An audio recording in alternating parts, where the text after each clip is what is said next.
at our virtual Women for Israel program featuring Chef Lior Lev Sercarz. Please note that all attendees today will be muted and video functions will be disabled. Thank you again for taking the time to join us.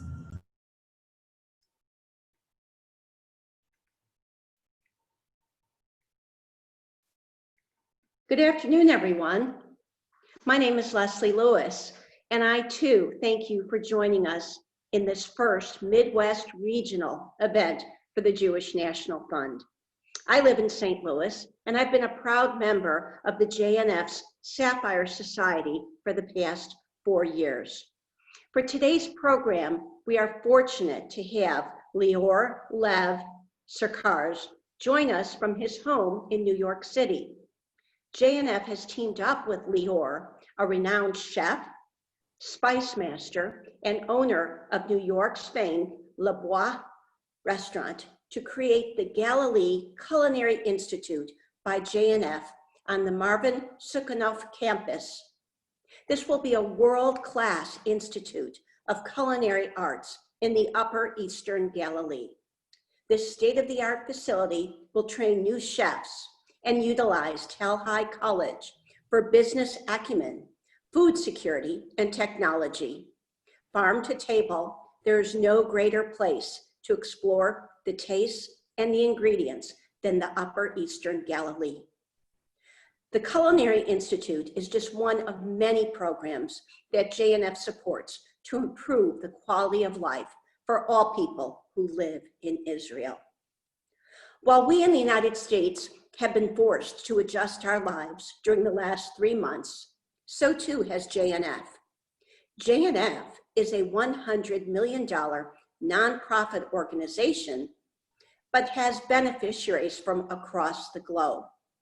In the past 90 days, JNF has had to pivot quickly and efficiently as possible to be able to continue to meet the needs of our partners and those who count on us for help in Israel.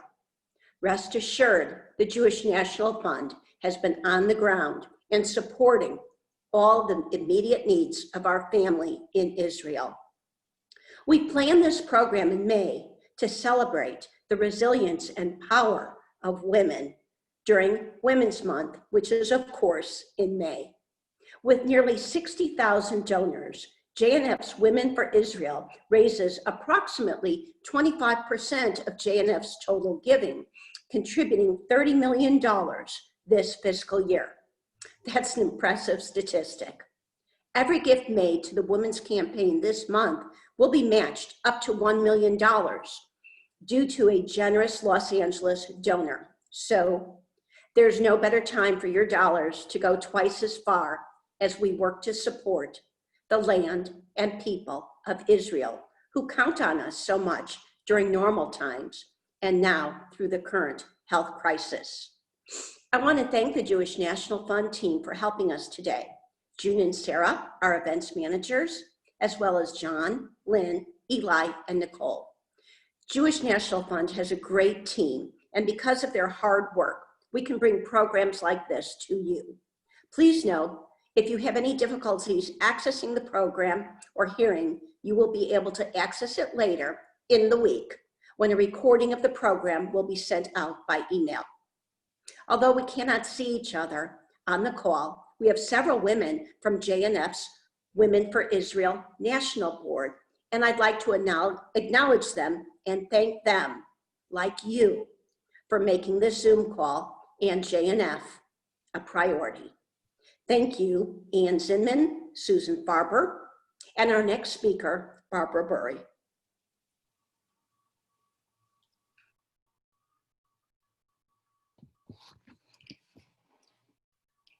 My name is Barbara Burry. I'm a member of the JNF National Board of Directors and the National Women for Israel Executive Board. Over the years, I have been involved with many different organizations, all very worthwhile. However, about 10 years ago, I was asked to become active in the Jewish National Fund. I've been a Zionist forever. I think it's in my genetic makeup.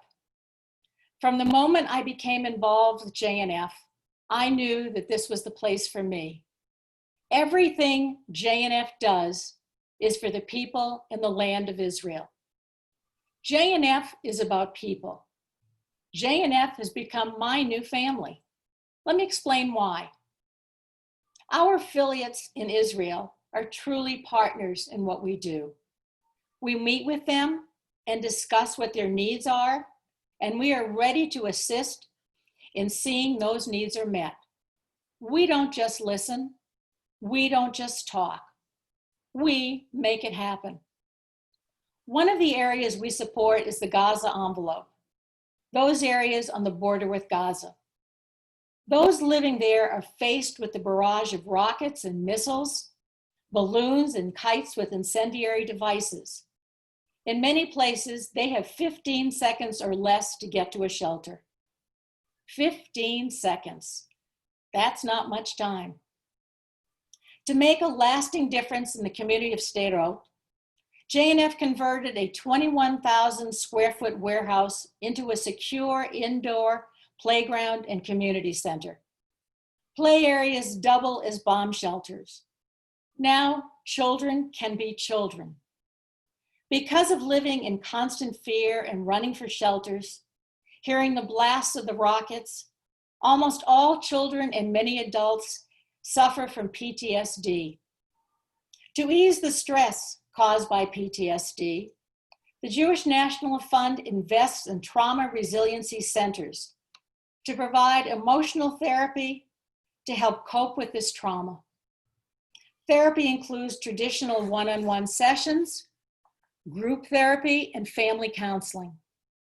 These centers are crucial to the healing of a generation of Israelis that believes the threat of war is a constant way of life. Now, add to that the coronavirus. The anxiety and stress they experience is beyond comprehension. Yedidia Harush, JNF USA liaison to the Chalutza communities on the Egyptian-Gaza border, told us of a woman with a small child with severe respiratory issues. The sirens went off, and she had to make the choice of going into a crowded shelter in the time of COVID or taking their chance with the rockets. Can you imagine the anxiety of having to make that decision in seconds? JNF is all about making connections, developing relationships. Because we are true partners with the Israelis, we received a call from Ayelet Shmuel, a therapist from the Eshkol region, who said, JNF has done so much for us, and I would like to help you in this time of COVID-19 pandemic. We are experienced in resiliency training and coping with stress, and I want to share my knowledge and experience with you. She then proceeded to lead a JNF webinar called Dealing with Crisis in an Optimistic Way, giving us pointers on how to relieve our stress in this unprecedented time. Another JNF program near and dear to my heart with schools and not essential businesses closed. Parents with children with special needs are faced with helping their families adjust to the new normal. There are hundreds of children in Israel who do not have a laptop or a tablet at home. These children need to connect with their primary caregivers and have a social connection. We are supplying computers to those with special needs to keep them connected. We are here for the people of Israel today, and we will be there for them tomorrow. Israel is our homeland. Israel is here to stay, and Israel is what Jewish National Fund is all about. I am proud to be part of the Jewish National Fund family. I am inviting you to join me. This is JNF Women's Month. Every women's gift made this month, up to $1 million, will be matched by a generous donor. So your gift is now doubled. Renew your gift. Increase your gift. Become part of the Women's Alliance at $360. Become a High Society member at $1,800 annually. or become a Sapphire Society member with an annual commitment of $5,000. You can make a difference in the lives of the people of Israel and the land of Israel. You can go online to jnf.org/donate-midwest. Please join me and take a moment right now to make a donation.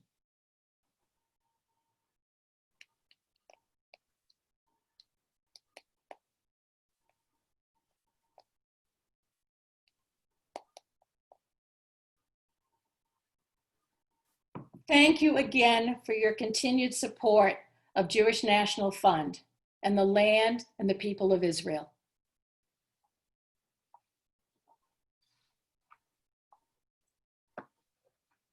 Thank you, Barbara. Hi, everyone. I'm Eileen Adler.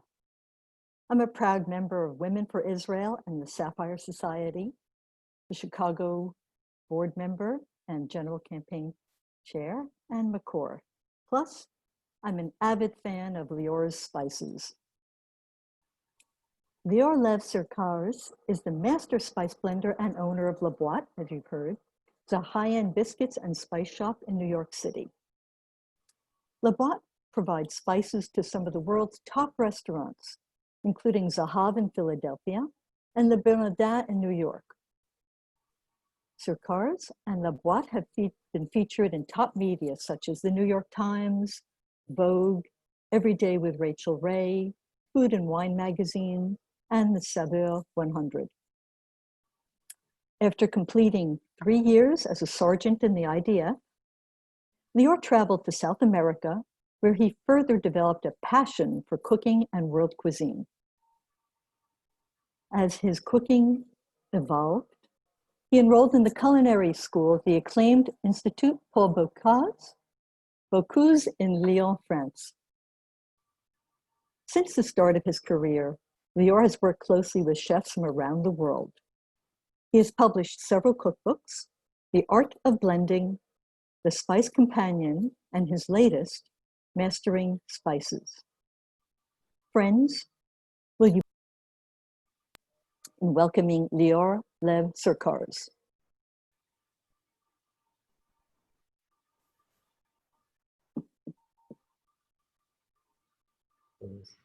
Can you hear me? Can you hear me? Great. Unmute myself. Okay, I'll unmute myself. You can still hear me? All good? Great. Hi, everybody. I don't have a written speech, but I do want to thank you for inviting me to crash your party this afternoon. Cannot think of a better occasion than Women's Month. I am the person to speak on this occasion. And also to wish you an early happy Shavuot. It's tomorrow night and Friday.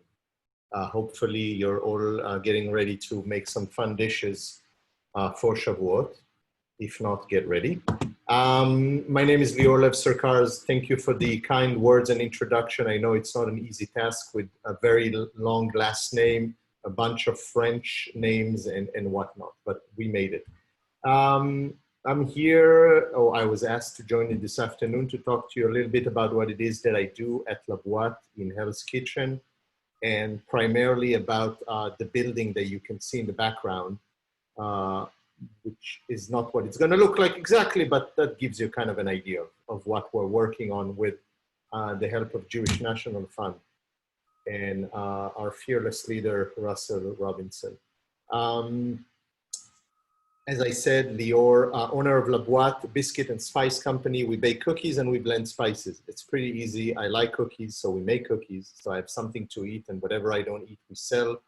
And we also trade spices from all over the world, single ones, spice blends for cooking, baking, grilling, drinking. I even know of a few people who incorporate them into their facial and in the spa treatment. I don't know much about that. All I know is that it's at least tasty. So if the facial doesn't work, you can make a salad dressing with it. And that will probably work. I was born and raised in Israel in the upper Eastern Galilee, and very excited to know that there's great initiatives. I know some of you mentioned the South, and I love the South, but I love the north better. I am from a kibbutz in the upper eastern Galilee, about 8-9 minutes, depending who's driving, from Kiryat Shmona towards the Lebanese border. It is less than half a mile from the Lebanese border. So like really nearly on the border. There's nothing much separating. And later on, found myself, school, military, cooking school in France and then New York. And at some point about 13, 14 years ago, started the spice company and the biscuits.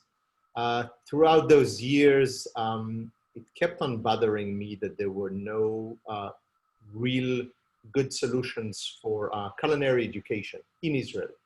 Those of you who have seen me speak before might have heard me talk about that one afternoon in 1997, 96 with my dear parents, and my mother was in tears, how her son will become a complete failure in life because he's going to be a cook, and how is she going to face her friends ever again.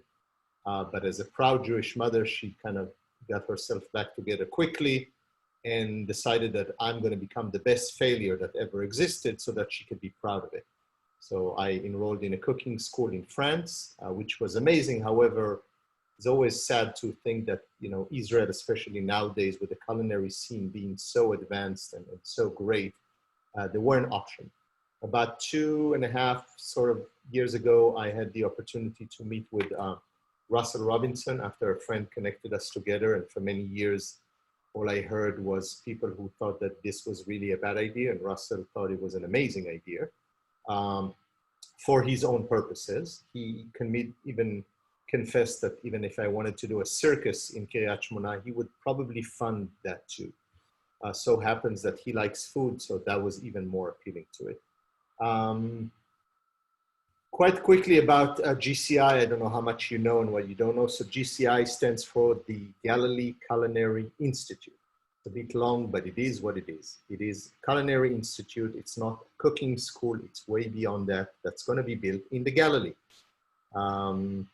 It's going to be built in a place called Kibbutz Gonen, which is about 10 minutes from Kiryat Shmona, a bit south and east of Kiryat Shmona, right on the border of the Golan Heights. It's going to be built in one existing building that will be renovated, which is the old Chadar Ochel or dining hall of the kibbutz, which is very ironic for somebody who grew up eating in one of these dining halls and the food was beyond bad.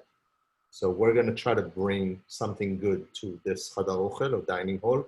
And right next to it, a brand new building, as well as 20 rooms, both for our students and also for guests, such as yourself, if you decide to spend the night with us, or more than that. The idea of GCI is to bring culinary education to students from around the world. It is an international school. It happens to be in Israel because we're betting on Israel to become a leading force globally in everything culinary. Technology, science, nutrition, cooking, food safety and whatnot. So we see this as a perfect opportunity. Our goal and what we're working towards currently is opening in October 2021. We have secured the land. We are in quite advanced stages of obtaining construction permits.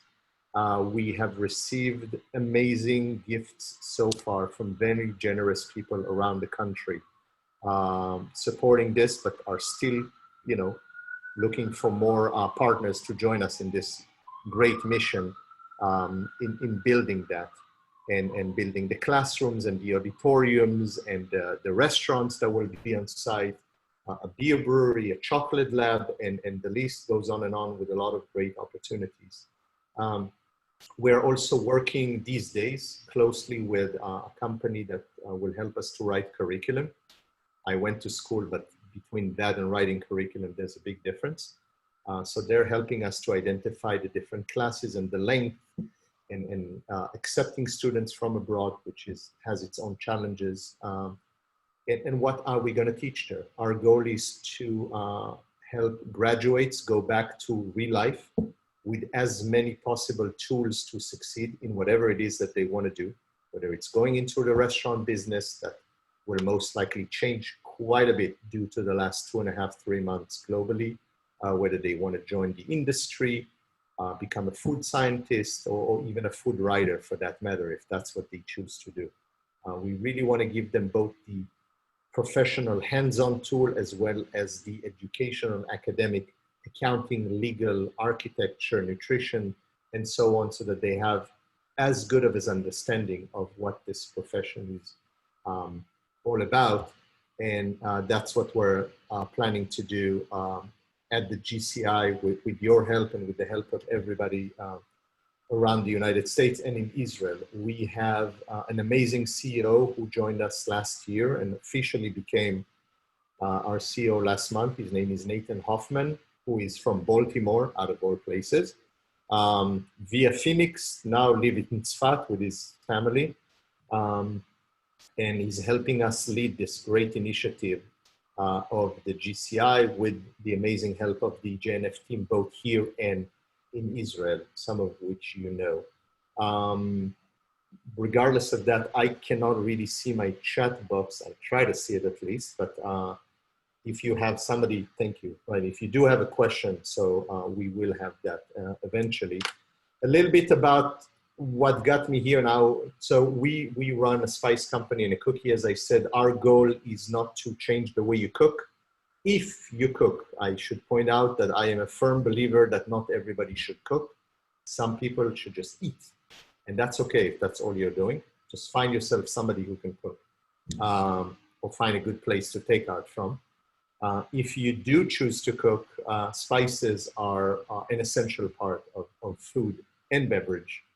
They really take it from a 2 to a 3 dimension. They really change the whole energy story profile of the most simple dish that you can make. So our mission for the last 14 years is really to source the best spices from around the world, bring them to New York, treat them, pack them, toast them, grind them, and then supply them to a network of professionals, chefs, bartenders, pastry chefs, and whatnot, and obviously home cooks like yourself. I have a question from Barbara. As one who uses very few spices, are there some spices you'd recommend to begin with? It's the question that I get about 6 times a day, but thank you, Barbara. It's really, it's very individual.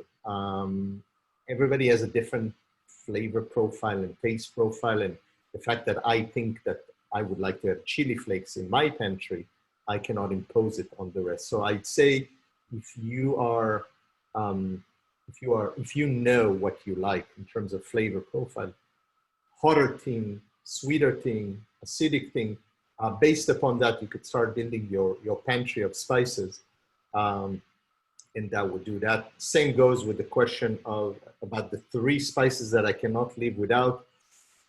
Tricky one. I would say 3 blends, because each blend has about 15 spices, and then that makes it easy. I am from the Middle East, so I have a big preference for, you know, very bold flavors, such as chilies and cumin and cardamom and cinnamon, and a lot of acidity. So those are the things that I lean towards you. In terms of shelf life of spices, it's pretty alarming, the situation in a lot of homes and the stuff that's hanging around in your pantry, not you personally, but home cooks. If you're up for the challenge, we all have quite a bit of time, sadly, these days. Take an hour one of these upcoming days and empty all of your spice drawers, spice cabinets, spice pantry. You need to get a drink as you're doing it, go for it. It's not an easy task sometimes. There are some memorabilia pieces from the ex-husband's fiance's aunt and your grandmother who's long gone. These things should not be in your kitchen. There's really no expiration date. You'll never get sick from a really old spice. However, comes a time, they're just worth nothing. It's dust. Yeah, go ahead. So Lior, so for people who may not be that familiar or that comfortable with spices, how do we do that? How do we start going and experimenting with spice? You can sign up for, it'll be officially announced tomorrow, for our Zoom one-on-one half-an-hour class next week on Tuesday afternoon. 2, you can read some documents such as books and whatnot. The easiest way is really to, whatever it is that you're using, test it and smell it, taste, smell. See if you can identify something. Maybe it's very mild, maybe it has nothing at all. That will give you an indication that this is probably an old spice that should go away.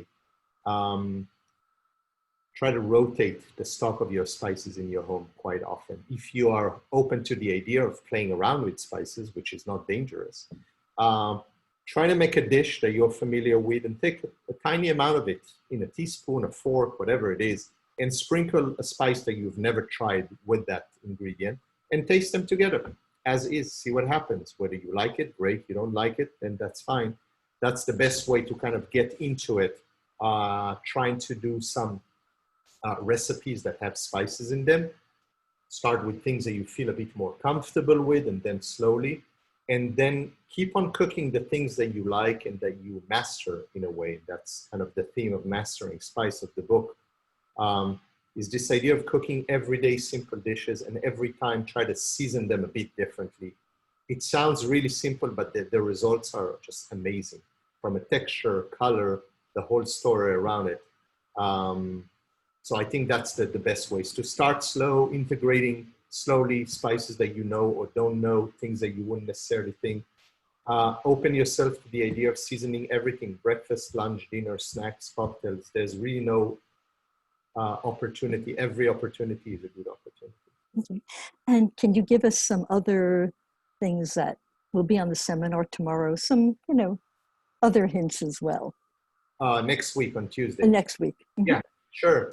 It's really about kind of the do's and don'ts. Where do you start? How you buy, how you store, how long you should keep them, how can you blend them together. Really the basic, the introductory of, of how to sort. And again, I said, sadly, we have a lot of time and we might as well make a good usage of this time. And also, I'm sure you're all seeing more people cooking at home and discovering this idea of cooking, which I practiced for years, but which is amazing. And with cooking comes spices. So the same way that I hope you have your favorite knife and pot and pan and cutting board, or maybe an apron, and you have your great source of where to buy meat and fish, spices should be a part of that list of things that you know where to get, what the quality that you need to get, and just educate yourself. Okay. So what are your most popular blends in the store, and why do you think people are attracted to them? There's a good 10, 15 blends. I mean, I'd say we have a pepper blend called Pierre Poivre and another blend of salt and fennel and orange called Concal. Those sell in ridiculous amount. The reason is quite simple. Most people are more familiar and comfortable with pepper and salt. So that's kind of their introductory into what we do. Regardless the blend, I think the challenge with using single spices is you have a lot of them. Sometimes they're whole. It's intimidating. By the time you look at that, shelf with all of them, you jump ship and you decide not to use them anymore. Comparing to a blend where it's ready to go and all you have to do is add a couple of pinches or tablespoon or teaspoon. It's much easier than dealing with single spices. So for a lot of people, the blends are just easier and they could really elevate, again, the most simple thing without even cooking. It could be a raw salad or a raw piece of fruit. Right. And another question, how would you define Jewish food? It's food that's cooked by Jews, so that's Jewish food. I don't know that there's an answer to it. I think that what sets Judaism apart from other religion, and I am open to anything. It's one, I think, of the few, if not the only one, that actually has food for pretty much every occasion, sad or happy.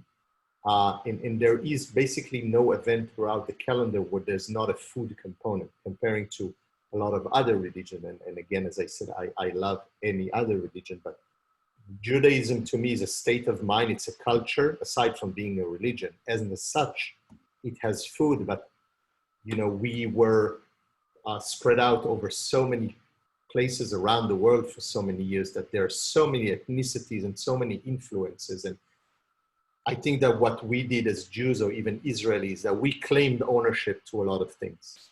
Is it right or wrong? I think it's right because it's the first one that claims ownership who might be the owner.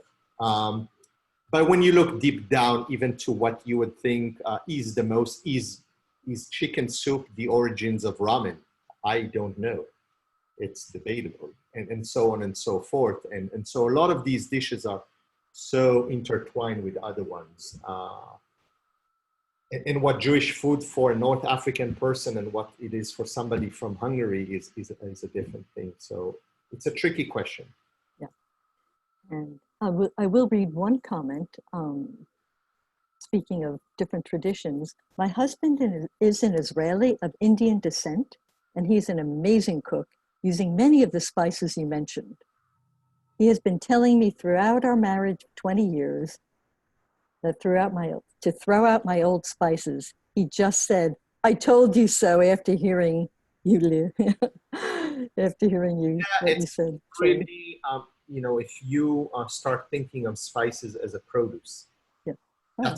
That's what they are. They happen to be a dry produce, and if you don't shop for 30 pounds of arugula, unless you're feeding a lot of people, don't buy a pound of spices. Right. Unless you're using it every day and you're feeding a lot of people, they will go bad into the terms that they will lose their flavor and scent, and then you just own dust, which is not really a great ingredient for cooking. Right. And so that Peter and Sandy are asking, is there going to be any discussion or display of spices? I don't have any great imagery to share with you. I'm happy to do it offline. By the way, I'm going to try to type as I'm speaking, see if I'm talented enough to do it. I'm going to, not that.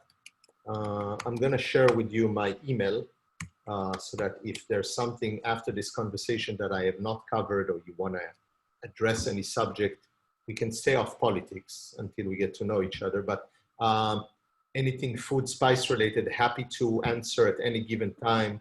I got to promote the brand a little bit. So we do a newsletter every day for the last 66 or 67 days. There's a newsletter around 4 or 5 o'clock, sometimes earlier on the weekend. It has tips, tricks, recipes with spices. Some of them are mine. Some of them are from friends of mine. There's kind of an archive of the last 25 days or so, which is unable to keep all of them. If you want to educate a little bit more, there's a quick sign up on the homepage in terms of how to sign up for the newsletter. Great resource for those of you who want to try playing. And, as another shameless plug-in, I mean, this is one book that you can't see it because I'm with, here you go. So The Spice Companion, and then Mastering Spice, which is the other book. Lior, have you found a particular spice or blend that not just tastes great, but can elevate our moods, like dried orange or something else? Have I found that? Mm-hmm. I drink, we make a blend called curcumate. It's turmeric and ginger and a bunch of other things that I drink 2-3 times a day, and found it to be really energizing. Mm. I am up from early hours in the morning. I have 2 little devils at home that basically I don't need an alarm clock anymore. And then I'm up till late at night. And that curcumate and also a lot of coffee around the day really makes things much better. There's something to be said, generally speaking, about usage of spices, that if you start using more spices, you'll find yourself eating less of everything, which I find is very helpful for me, because you get satisfied much quicker in your palate. And then eating less, smaller things around the day and whatnot, to me at least, and I sadly, to my mother's sadness, never graduated from medical school, but I find it to be very helpful, this flavoring, very robust flavors. Great.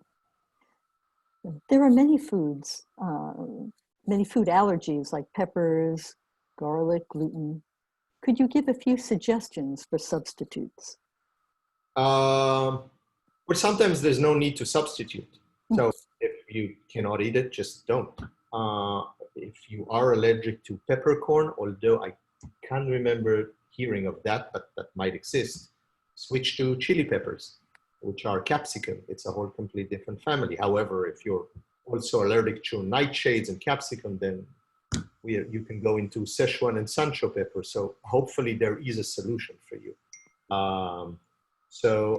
It's about compensating flavor and figuring that out. And there's usually a way to go around it or go about it. And there's also the difference between sometimes the raw ingredient versus the cooked ingredient or the dry ingredient. So I wouldn't abandon the idea right away. Great. Will you share a list of the must-have spices that we all should have in our spice cabinet?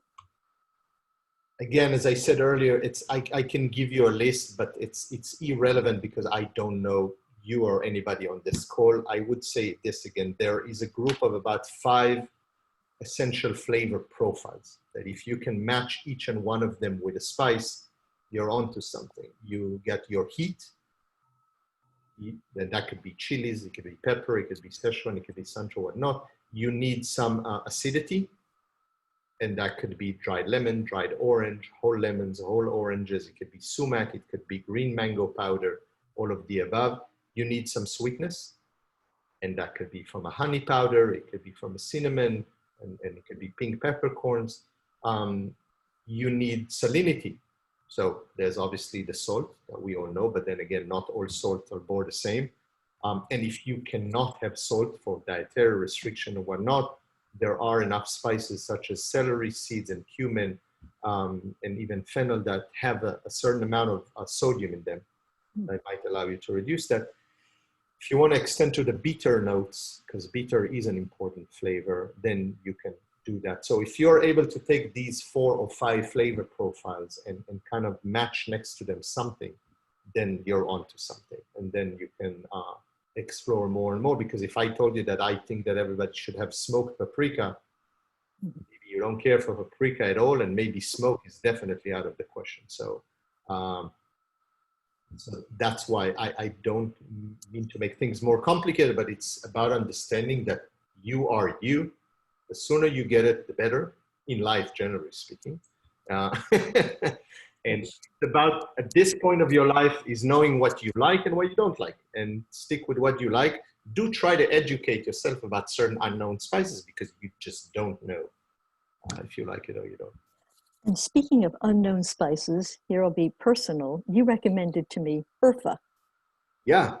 Oh. I am in love with this. I'm on to my second bottle there. What else would be unusual or interesting like that you might even suggest? I think that things like amchur, which is green mango powder, which is an amazing ingredient. It's basically green mango that's dried and ground into powder. That's it. There's nothing else in it. But it has acidity, it has great brightness, a little fruity note, and that's kind of your solution for, or substitution for, let's say, a lemon juice or a vinegar when you don't want to use those. And I do like those equally, but there's some occasions where you just don't want to use them or don't have them. Or if you want to add it into a dish and retain that acidity over a longer period of time. So Urfa is great, amchur is great, and on and on. But I would say, again, start slow, and then add, or try to make a point to add each time an unfamiliar ingredient, and then go with it. Right. Does anyone have any other questions? Please post them now. Otherwise, yep, I think it might be good. Is there anything else that you want to, any other last tips that you'd like to share with us? Just, have fun with cooking. Cooking is about fun. It should be an easy thing. And if it's not an easy thing, then you shouldn't be doing it. Let somebody else do it for you. It's about preparation. That's what sets usually professional chefs from home cooks, is purely the preparation. Is knowing how to shop, how to organize, how to get ready for the actual cooking action. And once you have all of that sorted, you'd find that cooking is not that complicated. I personally cook once a week for the whole week. I just don't have time during the week to do more than that. and I figure out a method to prepare enough things that I can accommodate every night differently, not to make it boring, or do some very minimal final preparation. Where in the States can I get za'atar and how to cook with it? Well, you can get za'atar from us, both the leaves or the blend, and how to use it. There is no dish pretty much that cannot benefit from za'atar. Maybe not chocolate chip cookies, worth trying. I haven't gone that far yet, but we'll give it a try. Yeah, za'atar is one of those that you can put. What foods do you like to use za'atar in? So I said again, it's anywhere from my fried eggs for breakfast to just dipping in oil to coating a whole chicken, roasting your vegetables. I had an amazing margarita with za'atar the other day. Works amazing. So what is a good spice blend for grilling, especially chicken? There's probably 200 of those. We don't make spices for one thing. I don't mean to sound like the smart guy with the easy answers, but we make blends, and our blends and the blends that you can make or the ones that you buy, ignore the label.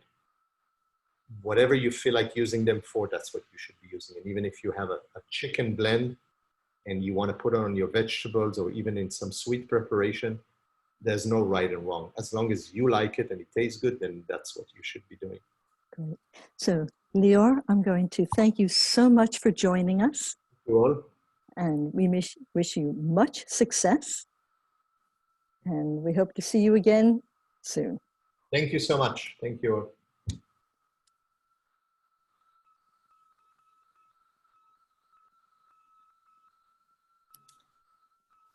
Good afternoon, everybody. I'm Sue Carniel, and I am the proud president for the board for JNF Wisconsin. And on behalf of the National Board of Directors and all the boards across the country and our professional staff, most notably Kim and Marlene, the executive directors of the Midwest region, we want to thank you for all your tireless efforts behind the scenes to make events like this come to fruition. And I want to thank all of you for joining us today and for your continued support for Jewish National Fund. Thank you, Lior, for such a palate-pleasing presentation. I practiced that a lot. As evidenced by today's online program, JNF's creativity and innovation to bring quality programs to all of us has persisted despite the pandemic. Another example are the virtual tours that JNF is offering in support of the Israeli tour guides. And these tour guides' livelihoods have been hard hit. These tours will be led in real time by experienced Israeli tour guides who can take you to new, less familiar places in Israel for first-timers or veteran travelers. You, your family, or a group of friends can create your own personalized tour. More information about how to jump on the virtual bus can be found at our JNF website at jnf.org, or you can ask any of the JNF staff who are online with us today. I know I'm personally looking forward to getting on the bus this Monday when our Milwaukee group will be starting out on our virtual mission. While meeting in cyberspace is good, we cannot wait. We and our JNF family cannot wait to have live in-person events with all of you and our partners as soon as it makes sense. As we're all navigating these uncertain times, one thing that remains consistent is that Israel needs us, and the Jewish community stands in support of Israel. Our commitment to helping Israel grow and thrive is unwavering and anything but virtual. As we've heard, May is Women's Giving Month. As Barbara mentioned earlier, you can still visit the website jnf.org/donate Midwest to make a donation that will make a difference. And if you do so, if you haven't done so yet today, you have until May 31st when your donation will have a double impact thanks to our generous match. As Lior said, tomorrow we will begin preparation for the start of Shavuot, when we celebrate the gift of the Torah to the Jewish people and cook delicious dairy meals in celebration of the Harvest Festival of First Fruits. And hopefully we'll all be a little bit more adventurous in the recipes that we're trying as we use some of the tips that Lior shared with us today. As we celebrate the first fruits, your JNF family is thankful for your generosity that nourishes and sustains the people of Israel and their quality of life. Thank you for joining us today. Please stay in touch by visiting jnf.org to learn more about upcoming events and programs and how to further your support of JNF's investments in Israel. Lehitraot.